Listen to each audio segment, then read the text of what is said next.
आदिवासी हिंदू नहीं है। वो इसलिए हिंदू नहीं है क्योंकि जो हिंदू धर्म की संकल्पना है ये बहुत बाद में आई। जब भगवान पैदा नहीं हुआ था इस देश में, तब से आदिवासी इस देश में रह रहे हैं। भगवान नाम की संकल्पना के बाद ही हिंदुत्व सामने लाए इन्होंने। जो लोग इस देश को धार्मिक राष्ट्र बताना चाहते हैं वो इस देश के वास्तविक इतिहास को खत्म करना चाहते हैं। ये हिंदू राष्ट्र नहीं, सिंधु राष्ट्र है। और सिंधु संस्कृति थी, सिंधु धर्म नहीं था। आदिवासी तकलीफ में इसलिए कि हम धर्म को नहीं, संस्कृति को मानते हैं। एक सभ्यता है हमारी। कोई ओबीसी अपने आप को हिंदू बोलने में उतना आज इंटरेस्ट नहीं रखता है। हिंदू बोलने के बाद उसके आरक्षण के अधिकार मिल रहे हैं। हिंदू बोलने के बाद उसकी आत्महत्या किसानों की कम हो रही है। हिंदू बोलने के बाद उसको रोजगार के साधन मिल रहे हैं। हिंदू बोलने के बाद उसको संरक्षण मिल रहा है। क्या वो तो ओबीसी की स्वतंत्र जनगणना के लिए लड़ाई लड़ रहा है। मुस्लिम अपने अस्तित्व को बचाने के लिए इस देश में उसको तो मुस्लिमों को आइसोलेट कर रहे हैं। यूसीसी आने के बाद तो मुस्लिम इस देश का नागरिक रहेगा या नहीं रहेगा, उसकी नागरिकता को ही प्रश्न चिन्ह लगाने का षड्यंत्र है। मुस्लिम, क्रिश्चियन, बौद्ध, सिख, ईसाई यानी जो धार्मिक अल्पसंख्यक है उनके बारे में विचार होना बहुत जरूरी है। पहले ये तय कर ले, भारतीय संविधान में यूसीसी लाने के पहले मनुस्मृति को कितने लोग मानते हैं? क्या इस देश का ओबीसी मानता है? नमस्कार, लाइव टीवी भारत में आप सभी का स्वागत है। आए दिन देश में चर्चा जोरों पर रहती है कि यूनिफॉर्म सिविल कोड देश में लागू कर दिया जाना चाहिए। केंद्र सरकार के मंत्रियों का भी यह कहना है कि यूनिफॉर्म सिविल कोड को देश में लागू कर देना चाहिए। इस बारे में हम बात करेंगे। हमारे साथ बात करने के लिए बिरसा ब्रिगेड के राष्ट्रीय अध्यक्ष सतीश पेंदाम जी हैं। उनसे बात करेंगे कि आखिरकार यह यूनिफॉर्म सिविल कोड क्या है और इससे आदिवासियों को लेकर क्या चीज़ें सामने आने वाली है, उनसे बात करेंगे। सर, यूनिफॉर्म सिविल कोड क्या है और इससे किन लोगों को फ़ायदा होगा और खासकर आदिवासी समुदाय को क्या फ़ायदा होगा और क्या नुकसान होगा? देखिए, यूनिफॉर्म सिविल कोड यानी समान नागरिक संहिता पूरे देश में समान नागरिक संहिता की बात की जा रही है और इसको राष्ट्रीयता का चेहरा बताया जा रहा है। राष्ट्रीयता की बात को सामने रख के समान नागरिक संहिता कानून को लाना चाह रहे हैं। यूनिफॉर्म सिविल कोड का बेसिक क्या है, इस पर अभी तक के गवर्नमेंट ने कोई अपना हलफनामा या पब्लिक में किसी टाइप का प्रस्तावना, उन्होंने यूनिफॉर्म सिविल कोड की जो प्रस्तावना है वो बेसिकली अभी तक के नहीं आई है। नीति आयोग के माध्यम से ओपन नहीं हुई है, लोगों की राय मांगी गई है, लेकिन यूनिफॉर्म सिविल कोड का जो प्रस्तावना है वो लोगों के सामने नहीं आया है।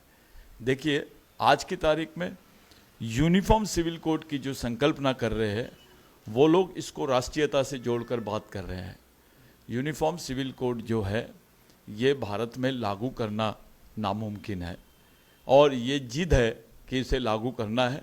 इसका मतलब साफ है, इसके पीछे कोई एजेंडा छुपा हुआ है जो ज़बरदस्ती इस देश में लागू करने की बात कर रहे हैं।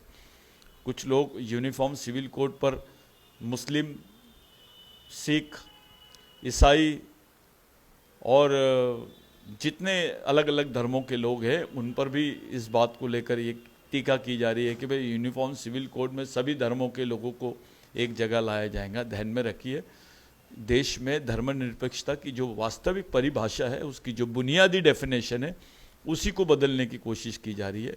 धर्मनिरपेक्षता यानी इस देश में धर्म को मानने वाले लोग भी रहते हैं और इस देश में धर्म को नहीं मानने वाले यानी सांस्कृतिक सभ्यता को मानने वाले लोग रहते हैं। और ये जो यूनिफॉर्म सिविल कोड है ये पर्सनल लॉ के रूप में, एक यूनिफॉर्म पर्सनल लॉ के रूप में इसको लागू करने की बात की जा रही है। आर्टिकल 25 में जिस प्रकार इसका एक्सपेंशन हुआ कि यहाँ के सिख, ईसाई, सिख, बौद्ध, जैन, इनको हिंदू पर्सनल लॉ के अंतर्गत वो टैकल किया जाएगा, उसी टाइप से इन लोग आर्टिकल 25 को एक्सपांशन करने की कोशिश कर रहे हैं। जो मुस्लिमों को भी लागू होगा, क्रिश्चियनों को भी लागू होगा, ओबीसी को भी लागू होगा, एससी को भी लागू होगा और बाकी लोगों को भी लागू होगा। मेरी इस पर एक बुनियादी सोच है। इसको समझने के लिए आपको ये समझना पड़ेगा कि यूनिफॉर्म सिविल कोड आदिवासियों को, हम जहाँ तक के हमारा आदिवासियों का कहना है कि हम इस देश के नागरिक नहीं, मालिक है। ये हम नहीं बोल रहे हैं अभी, अब तो सुप्रीम कोर्ट भी बोल रहा है। और इस देश के आदिवासियों के विशेष अधिकार, उनकी पहचान और उनके अंतर्राष्ट्रीय आदिवासियत के अधिकारों को मूलतः समाप्त करने के लिए ये षड्यंत्र रचा जा रहा है कि यूनिफॉर्म सिविल कोड लागू किया जाए।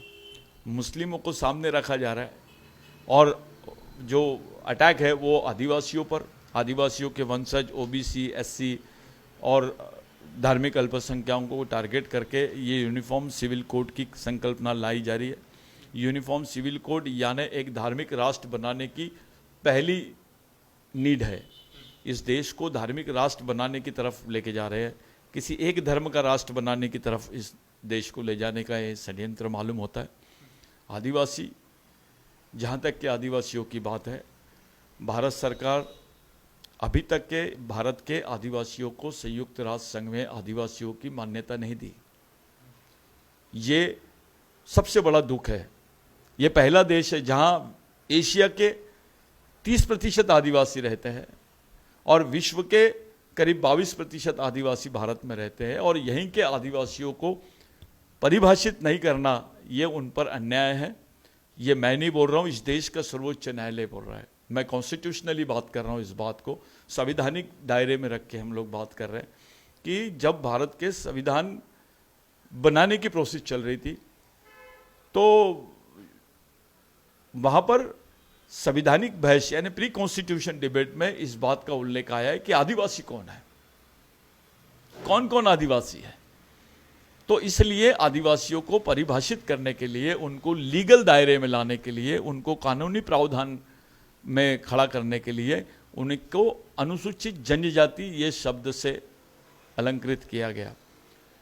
भारत सरकार अनुसूचित जनजाति ये शब्द को मान रही है, लेकिन आदिवासी ये शब्द को नहीं मान रही है। और ये पहले तय हो गया था कि ये शब्द क्यों वापरा जा रहा है कि कौन आदिवासी है। तो अनुसूचित जनजाति के जो वर्णित लोग हैं, जिनको अनुसूचित किया गया है, जिनको शेड्यूल्ड किया गया है, वो शेड्यूल्ड लोग ही इस देश के आदिवासी है, वो उस देश के मूल मालिक है। ये सुप्रीम कोर्ट ने 2011 की जजमेंट में बोल चुका है। सुप्रीम कोर्ट ने 2011 के बाद के जो जजमेंट आए उसमें भी बोला है कि भारत सरकार ने अंतर्राष्ट्रीय आदिवासियत के अधिकार जो है वो अभी तक के इसको गंभीरता से नहीं लिया।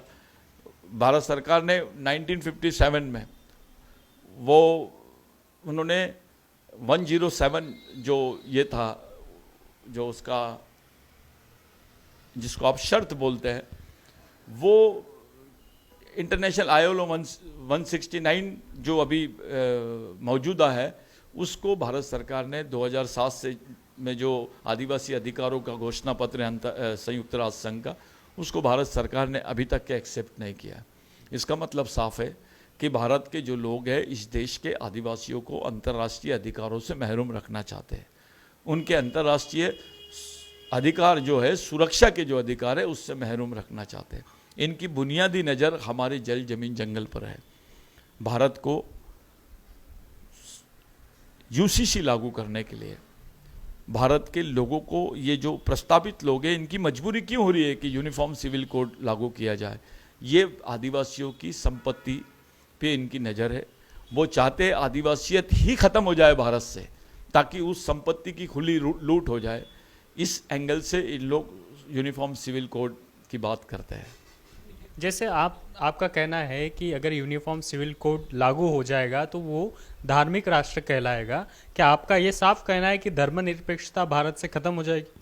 देखो, धर्मनिरपेक्षता की डेफिनेशन ही भारत में गलत की जा रही है। धर्मनिरपेक्षता पर सुप्रीम कोर्ट ने बहुत सारे जजमेंट दिए है, उसका गलत इंटरप्रिटेशन हो रहा है कि भाई जो अलग अलग धर्मों के सर्वधर्म समभाव करके धर्मनिरपेक्षता की डेफिनेशन हुई है। धर्मनिरपेक्षता की डेफिनेशन में वो वर्ग भी है जिनका कोई धर्म नहीं है, जो संस्कृति को मानते हैं, जो बहुत प्राचीन है, उनका भी उल्लेख है। इसलिए 1950 में ये बात आई थी कि इस देश को यूनिफॉर्म सिविल कोड लाया जाए क्या। 1950 में ये बात कॉन्स्टिट्यूशन बनाते वक्त खड़ी हुई कि इस देश में आदिवासी भी है जो इस देश के मूल मालिक है, और आदिवासियों को परिभाषित करने के बाद ये डिसीजन लिया गया कि ये देश धर्मनिरपेक्ष देश है। इस देश में सर्वधर्म समभाव के साथ साथ आदिवासियों के विशेष अधिकारों का प्रावधान है। मेरा एक छोटा सा क्वेश्चन है कि इस देश में धर्म ये अधिकारों का जल जमीन जंगल के अधिकार आपको धर्म के माध्यम से नहीं मिलते, या धार्मिक पहचान से आपके जल जमीन के अधिकारों को परिभाषित इस देश में नहीं किया जा सकता। कॉन्स्टिट्यूशन में जो जल जमीन जंगल के अधिकार है वो आदिवासियों को है, और वो जो पारंपरिक आदिवासियों के अधिकार है, प्राचीन अधिकार है, वो प्राचीन अधिकारों को समाप्त करने का ये षड्यंत्र है जो लागू करने की बात कर रहे हैं। बुनियादी रूप से वो प्री कॉन्स्टिट्यूशन डिबेट पर ही ये तय हुआ था कि इस देश में यूसीसी लागू करना, बाबा साहब आम्बेडकर को मजबूर होना पड़ा, बैकफुट पे आना पड़ा। ये एक क्लेम करते हैं कि भाई डायरेक्टिव प्रिंसिपल्स में डॉक्टर बाबा साहब आम्बेडकर यूसीसी लागू करने में सहमत थे। मेरा ये कहना है, बाद में सहमत क्यों नहीं हुए, इस पर क्यों नहीं बात कर रहे आप? सहमत होने के बाद में सहमत नहीं हुए, उनको अपना डिसीजन बदलना पड़ा। उसका एकमेव कारण है आदिवासी। और आज जो ये लागू करना चाहते हैं, उस वक्त डॉक्टर आम्बेडकर आदिवासियों के अस्तित्व को संविधान में बनाए रखना चाहते थे। जो बाकी धर्म संप्रदाय के लोग हैं वो लोग भी आदिवासियों के अस्तित्व को मान्य करके संविधान में रखे। आज ये आदिवासियों के अस्तित्व को ही मान्य नहीं करना चाहते, इसलिए यूनिफॉर्म सिविल कोड लागू करने की बात कर रहे हैं। ये किसी धर्म के, इनका मेन टारगेट मुस्लिम, क्रिश्चियन या बौद्ध या ईसाई या सिख नहीं है, इनका मेन टारगेट है आदिवासी। सबसे ज़्यादा नुकसान अगर यूनिफॉर्म सिविल कोड से किसी को होता है तो वो आदिवासियों को होता है। ये लोग बदले में हमको पूछते हैं, भाई तुम्हारी जनसंख्या क्या है, तुम्हारी जनसंख्या कितनी है। मैं उनसे पूछता हूँ, आप जनसंख्या मत पूछिए, हमारे राज्य कितने इस देश में वो बताइए आप, हमारी जमीन कितनी इस देश में वो बताइए आप। जनसंख्या को आधार बनाकर, जनसंख्या ये लोकतांत्रिक व्यवस्था के लिए ठीक है, लेकिन इस देश की सांस्कृतिक प्राचीन पारंपरिक व्यवस्था के लिए जनसंख्या ये आधार नहीं होगा। उसके लिए आधार होगा इस देश का मानव शास्त्रीय इतिहास, जिसको एंथ्रोपोलॉजिकल हिस्ट्री बोलते हैं, वो आधार होगा उसका। और इस देश के एंथ्रोपोलॉजिकल हिस्ट्री को खत्म करने के लिए यूसीसी लाया जा रहा है। नहीं तो आपका क्या कहना है कि कौन से धर्म को ये बढ़ावा देना चाह रहे हैं यूसीसी के माध्यम से? देखिए, आज यूसीसी लागू कर रहे हैं, कल बोलेंगे मेजॉरिटी इज द लॉ। भाई हिंदू धर्म में सब लोग आ गए हैं। बुनियादी रूप से कोई ओबीसी अपने आप को हिंदू बोलने में उतना आज इंटरेस्ट नहीं रखता है। हिंदू बोलने के बाद उसके आरक्षण के अधिकार मिल रहे हैं, हिंदू बोलने के बाद उसकी आत्महत्या किसानों की कम हो रही है, हिंदू बोलने के बाद उसको रोजगार के साधन मिल रहे हैं, हिंदू बोलने के बाद उसको संरक्षण मिल रहा है। क्या वो तो ओबीसी की स्वतंत्र जनगणना के लिए लड़ाई लड़ रहा है। मुस्लिम अपने अस्तित्व को बचाने के लिए इस देश में उसको तो मुस्लिमों को आइसोलेट कर रहे हैं।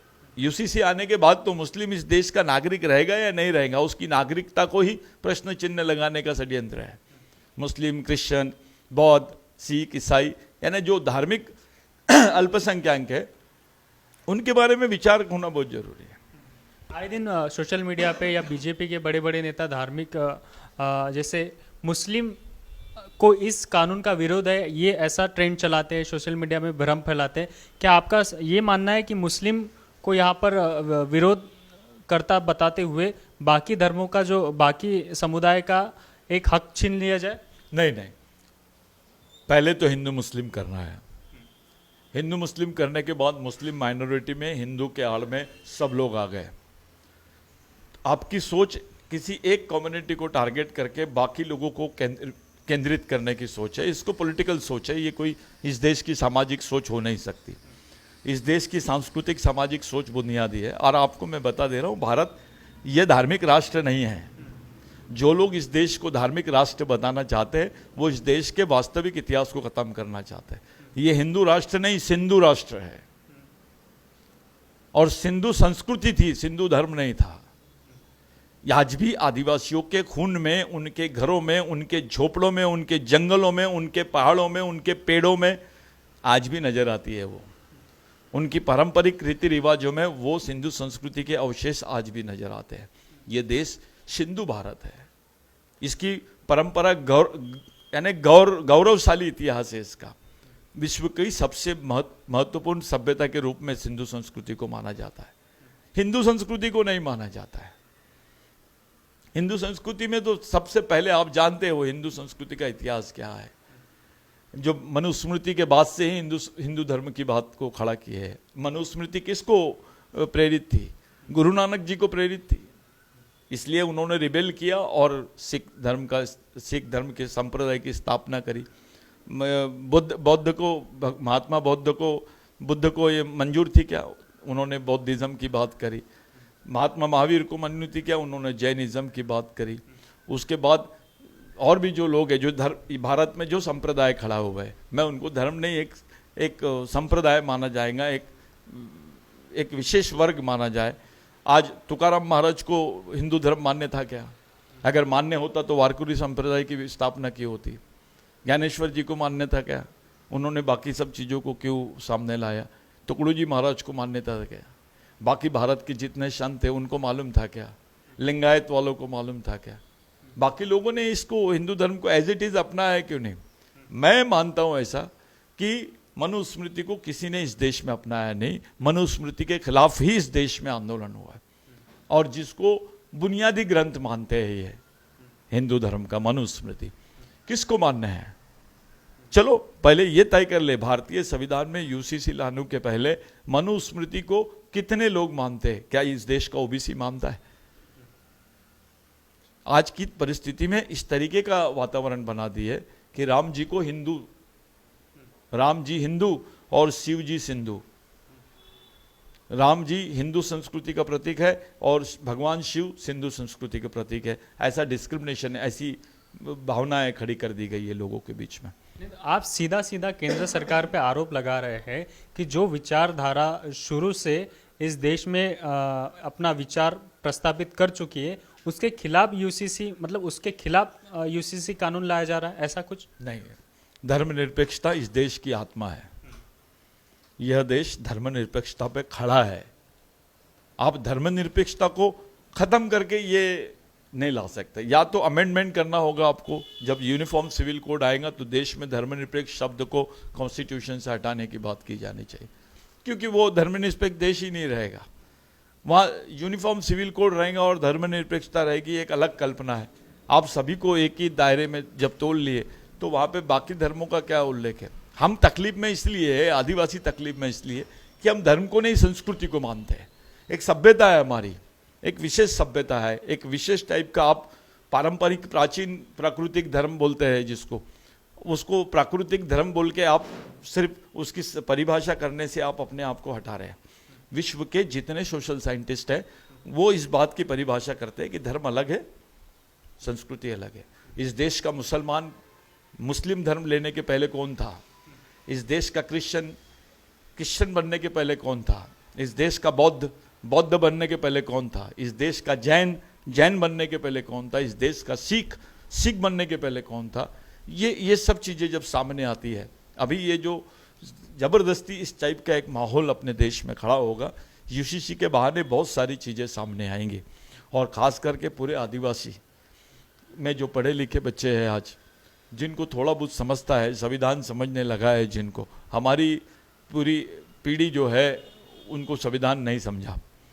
50 साल के बाद लोगों को कुछ संविधान समझ में आया, तो इसको आज हम लोग बहस कर रहे हैं। लेकिन हमको ऐसा लग रहा है हमारी जो रूढ़ी परंपरा है, जो हमारे 5th शेड्यूल 6th शेड्यूल के यानी अधिकार है, ये खतरे में है।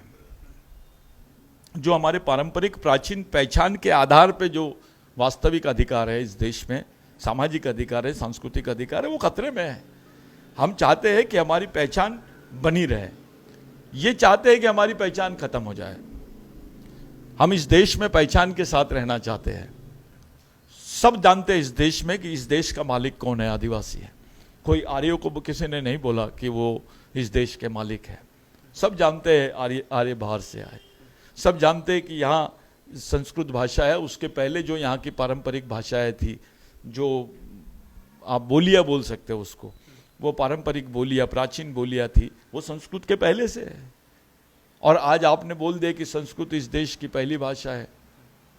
आए दिन जैसे मोहन भागवत जी बोलते हैं कि भारत में सभी लोग हिंदू हैं, तो क्या आपका ये कहना है कि आदिवासी हिंदू नहीं है, दलित हिंदू नहीं है?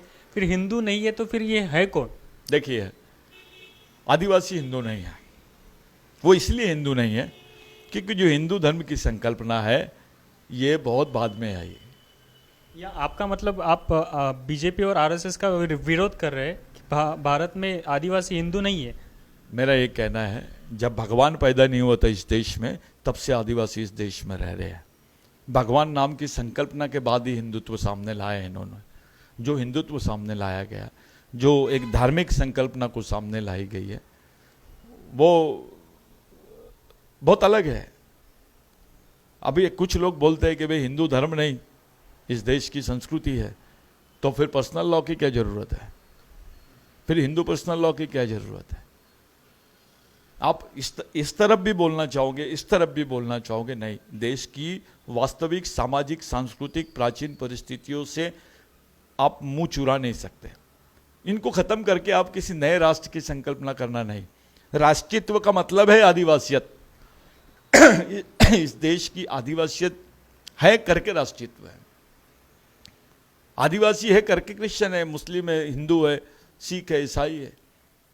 इस देश में हिंदू आदिवासी हो सकता है, आदिवासी हिंदू नहीं हो सकता। क्रिश्चियन आदिवासी हो सकता है, आदिवासी क्रिश्चियन नहीं हो सकता है।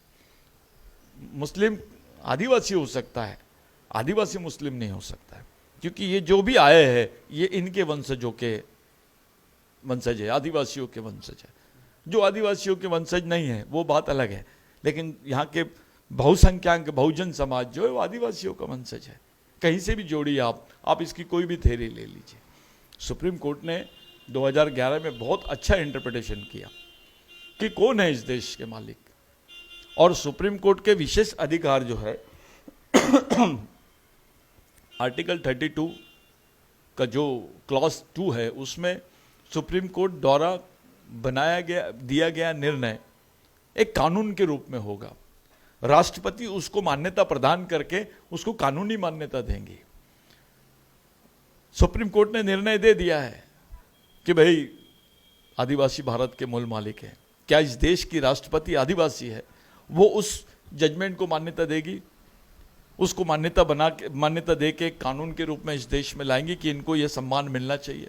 सुप्रीम कोर्ट ने बोला देश के प्रत्येक राज्य, देश और नागरिक का यह प्रथम कर्तव्य है कि वो आदिवासियों को उनकी मान्यता दे, उनकी नागरिकता, प्रथम नागरिकता को स्वीकार करे, उसका सम्मान करे। ये सुप्रीम कोर्ट बोल रहा है। लेकिन ये बात राष्ट्रपति जी मानते हैं क्या? इस पर कोई कानून ला सकते? उल्टा इन सब जजमेंट्स को सुप्रीम कोर्ट द्वारा दिए गए जो पिछले 20 सालों में जो जजमेंट हुए हैं, उन जजमेंट्स को खत्म करने के लिए यूसीसी लागू करने की बात की जा रही है, ऐसा हमारा कहना है। नहीं, आप जो कह रहे हैं यह कोई भी विरोधी पॉलिटिकल पार्टी की फिलहाल कोई लाइन नहीं है कि आदिवासी विरोधी यूसीसी कानून है। सिर्फ यह कहा जाता है कि मुस्लिम विरोधी है या दलित विरोधी है, लेकिन आदिवासी विरोधी कोई नहीं कह रहा है। अभी समय आया है, कौन सी पार्टी आदिवासियों के साथ है, कौन सी पार्टी आदिवासियों के फेवर में बात करती है, यह भी देखने का समय आया है। ये समझ में आ जाएगा जब यूसीसी की बात ओपन होगी, यूनिफॉर्म सिविल कोड की बात ओपन होगी, तब ये पता चल जाएगा कि क्या होगा। देखिए, यूनिफॉर्म सिविल कोड लागू करना इस देश में बहुत बड़ी चीज़ है, ये मामूली चीज़ नहीं है।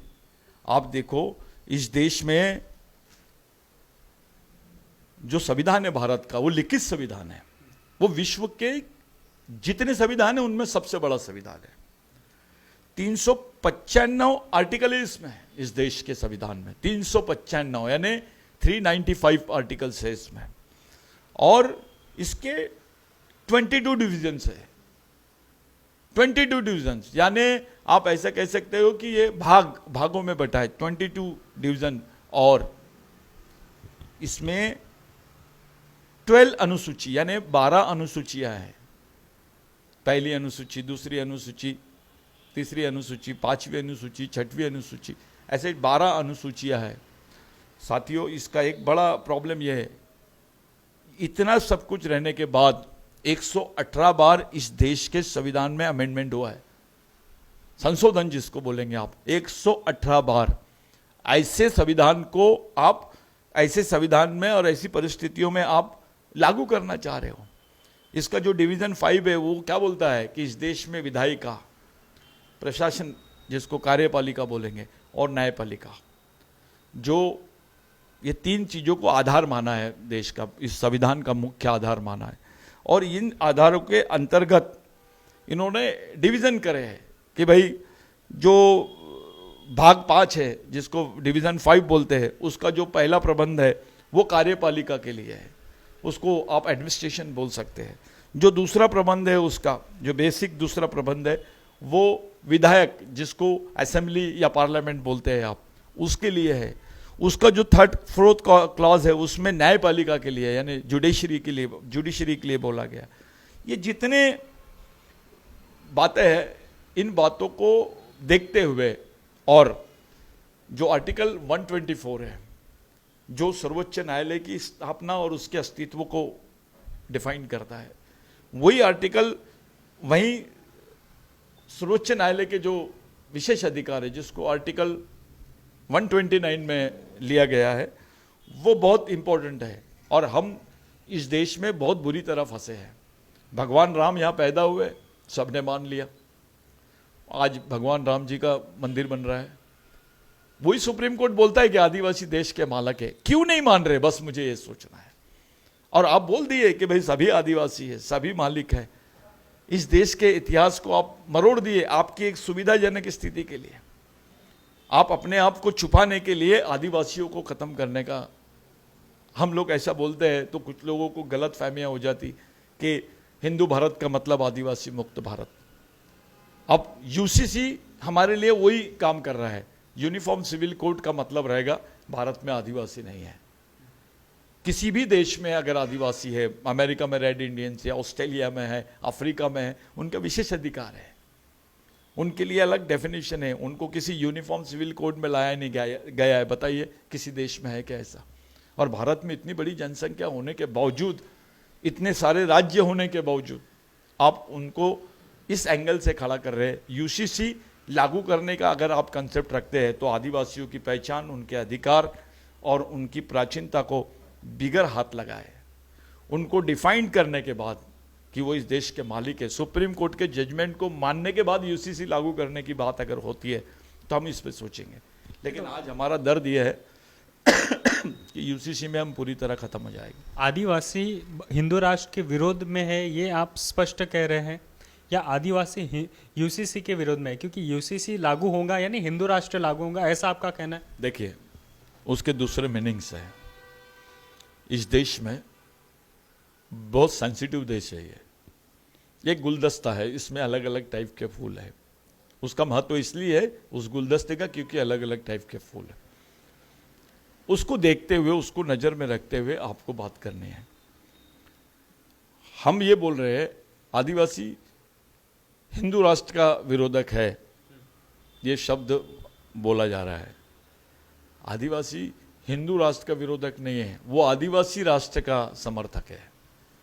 मैं अगर इस देश को आदिवासी राष्ट्र बोलता हूँ, गोंडवाना राज्य बोलता हूँ, या गोंडवाना राष्ट्र बोलता हूँ, या सिंधु भारत बोलता हूँ, इसका मतलब ये नहीं होता कि मैं हिंदू राष्ट्र के विरोध में। हिंदू राष्ट्र कहाँ है? आप बनाने की तरफ जा रहे हैं। मैं उसके समर्थन में जो था। हिंदू राष्ट्र ये नई कंसेप्ट है। तो बीजेपी बोल रही है कि हिंदू राष्ट्र बनाएंगे, इसका मतलब आपका ये कहना है कि ये कभी हिंदू राष्ट्र था ही नहीं? नहीं था। भारत हिंदू राष्ट्र था ही नहीं था। कोई साबित करके बताया इसको। ये कौन सा राष्ट्र था, कैसा था, क्या था, इसका जो हिस्ट्री है उसको कैसे डिनाई कर सकते हैं आप? इसकी जो सोशल हिस्ट्री है, इसकी जो कल्चरल हिस्ट्री है, इसकी जो एंथ्रोपोलॉजिकल हिस्ट्री है, इसको डिनाई नहीं कर सकता कोई। सभी इंटेलेक्चुअल्स जानते हैं, चाहे वो किसी भी कम्युनिटी का हो, सब मानते हैं। मैक्सिमम हमारे ब्राह्मण भाइयों ने ये किताबों में लिखा है कि नहीं, आर्यभार से है, उनकी एंथ्रोपोलॉजी बोलती है। वहाँ उन्होंने कुछ नहीं किया, कोई डिस्क्रिमिनेशन नहीं किया। उन्होंने जो सच है वो उस देश के सामने रखा। वो चीज़ें क्यों हो रही है? एक बनावटी राष्ट्र क्यों बना रहे हैं इसको? जो ओरिजिनलिटी इस देश की उसको बने रहने दो। इस देश में आदिवासी है, थे, रहेंगे, ये बात सच है। बनावटी राष्ट्र बनाकर किसको फायदा हो रहा है? किसी को फायदा नहीं होगा, जो बनाने जा रहे हैं उनको भी फायदा नहीं होगा। इससे कुछ एक ये हिंदू राष्ट्र बनाना एक विकल्प नहीं है। आप देश के आम आदमी का, देश के आखिरी आदमी के बारे में सोचिए। कोई भी व्यवस्था रहे वो, हम यहाँ ऐसा नहीं कि हम बीजेपी का विरोध कर रहे हैं या हम इसके बहाने, हम कांग्रेस भी अगर हमारे विचारधारा के खिलाफ में है हम उसका भी विरोध करेंगे। कोई भी पार्टी रहे हम उसका विरोध करेंगे। अब हमारे सामने ये प्रश्न है, अगर यूसीसी की बात हो रही है, हमारे फेवर में कौन है? हमारे फेवर में इस देश का मुस्लिम है क्या? इस देश का क्रिश्चियन है क्या? इस देश का जो यानी जो लचीला हिंदू है, जो ओबीसी हिंदू है, दलित हिंदू है, वो हमारे साथ है क्या? जो हमारा वंशज है, इस देश का क्रिश्चियन है क्या? ईसाई है क्या? सिख है क्या? ये हमारे वंशज है। आदिवासी देश के मूल मालिक है और बाकी ये उसके वंशज है। ये जो सच्चाई है, इस सच्चाई को आप दरकिनार नहीं कर सकते। राष्ट्र की बात हो रही है, ठीक है, राष्ट्र की बात हो, राष्ट्र देश प्रेम भी होना चाहिए। भाई हमारी पहचान खत्म करके ही देश प्रेम खड़ा होगा क्या इस देश में? आदिवासियों को समाप्त करके ही देश प्रेम खड़ा होगा या देश खड़ा होगा? देश का विकास और आदिवासियों का विनाश दोनों समांतर चल रहे हैं इस देश में। क्या इसको लेकर कोई आदिवासी संगठन जैसे आपका बिरसा ब्रिगेड संगठन कोई बड़ी भूमिका में आ सकता है, कोई बड़ा आंदोलन? बहुत जल्दी हम लोग इस पर एक पूरे देश के हमारे जो कार्यकर्ता है, जो ऑर्गेनाइजेशन से जो बुद्धिजीवी है, उनको हम बुला रहे हैं और हम लोग एक आदिवासी मैनिफेस्टो खड़ा कर रहे हैं इस देश में। आदिवासियों का सामाजिक सांस्कृतिक घोषणा पत्र हम लोग तैयार कर रहे हैं, सबके व्यूज़ ले रहे हैं और उस पर पूरे देश भर में हम लोग काम करेंगे। हमारी ताकत छोटी है, हमारे लोग गरीब है, लेकिन जो सुशिक्षित लोग हैं अभी, उनको विश्वास में लेकर ऐसे लीडर्स या ऐसी पार्टियां जो सही में आदिवासियों के हक में सोचती है, ऐसे ग्रुप, चाहे वो किसी भी संप्रदाय का और धर्म का हो, ऐसे ग्रुप जो आदिवासियों के फेवर में, गरीब आदिवासी, शोषित, पीड़ित समाज का आखिरी आदमी, जो देश का पहला आदमी है वो आखिरी आदमी बन गया है, उसके फेवर में सोचते हैं, ऐसे लोगों को साथ में लेकर हम बहुत जल्दी इस एक कॉन्फ्रेंस दिल्ली में बुला रहे हैं और वो कॉन्फ्रेंस में हम लोग एक आदिवासियों का घोषणा पत्र तैयार कर रहे हैं जो हमारी भावी पीढ़ी को हमारी प्रेजेंट कंडीशन पे एक डेमोक्रेटिक आंदोलन के रूप में, हमारी सामाजिक, सांस्कृतिक और संवैधानिक मांग के रूप में हम लोग रखेंगे। हमारे पास सुप्रीम कोर्ट का जजमेंट है, हमको इस देश की संवैधानिक व्यवस्था पे विश्वास है। हम जानते हैं कि चाहे वो जज किसी भी कम्युनिटी का हो, वो इस देश की सच्चाई को ठुकराएगा नहीं। न्याय व्यवस्था पे हमारा विश्वास है, संवैधानिक व्यवस्था पे विश्वास है। हम राष्ट्रपति को ये निवेदन देंगे, हम चीफ जस्टिस ऑफ इंडिया को निवेदन देंगे, प्रधानमंत्री जी को देंगे और संबंधित जितने प्रमुख लोग हैं उनको मिलेंगे। हम अपनी मांग सामने रखेंगे, हमको पता चल जाएगा हमारे साथ कौन है, हमारे साथ कौन नहीं है। देखिए ये बहुत बड़ी बात है, एक तरफ देश में यूसीसी की बात हो रही है और उससे डर के हम अपने अस्तित्व के बारे में सोच रहे हैं। हमारे अस्तित्व को बरकरार रखते हुए यूसीसी की संकल्पना इस देश में हो सकती है क्या? हमको कौन आश्वासित करेगा कि भाई आपके साथ अन्याय नहीं होगा, आपकी पहचान बरकरार रहेंगी, आपको मान्यता मिलेंगी अंतर्राष्ट्रीय? ये कौन हमको एश्योरेंस दे रहा है? ये देखना चाहते हैं हम। इस दिशा में ये बात को हम लोग सोच रहे। बहुत जल्दी हम लोग दिल्ली में एक कॉन्फ्रेंस लेने जा रहे हैं। जितने बाकी लोग हैं यूसीसी से, बहुत सारे लोग तो उनका अस्तित्व ही खत्म। आदमी के मूलभूत अधिकारों का भी प्रश्न इसमें खड़ा हो जाता है, जिसको फंडामेंटल राइट्स बोलते हैं आप। वो मेन बात है। यूसीसी लाना इतना आसान नहीं है इस देश में, उस पर कितनी सर्कस करनी पड़ेगी। एक तरीके से वो कॉन्स्टिट्यूशनल रिव्यू की तरफ जाता है ये मामला, यानी संवैधानिक संशोधन की तरफ जा रहा है। उसकी रिव्यू यानी अब समीक्षा, संवैधानिक समीक्षा की तरफ हम लोग जा रहे हैं। ये बहुत गंभीर प्रश्न है।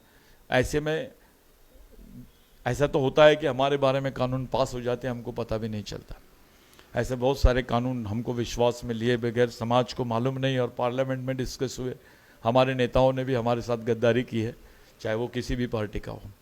उन्होंने समाज को इस बात में अवगत नहीं कराया। इसकी खुली वकालत हमारे समाज की नहीं की, हमारा दुख है। लेकिन यह ऐसा मानते हम, यह हमारी आखिरी पीढ़ी द्वारा आखिरी पीढ़ी को बचाने के लिए लड़ी जाने वाली आखिरी लड़ाई है इस देश में। हम देश की संविधान व्यवस्था में अपने अस्तित्व को, इस लोकतांत्रिक व्यवस्था में अपने अस्तित्व को और अपने समाज को बचाने के लिए लड़ने जा रहे हैं। ये यूसीसी का जो आज, जबकि वो कोई सामने नहीं आया है प्रस्ताव, हम विरोध तो नहीं बोल रहे, लेकिन यूसीसी पर ये हमारे मत है और यूसीसी को लेकर हमारे दिमाग में ये डर है। इसलिए मैंने ये आपको मेरा इंटरव्यू दिया। धन्यवाद।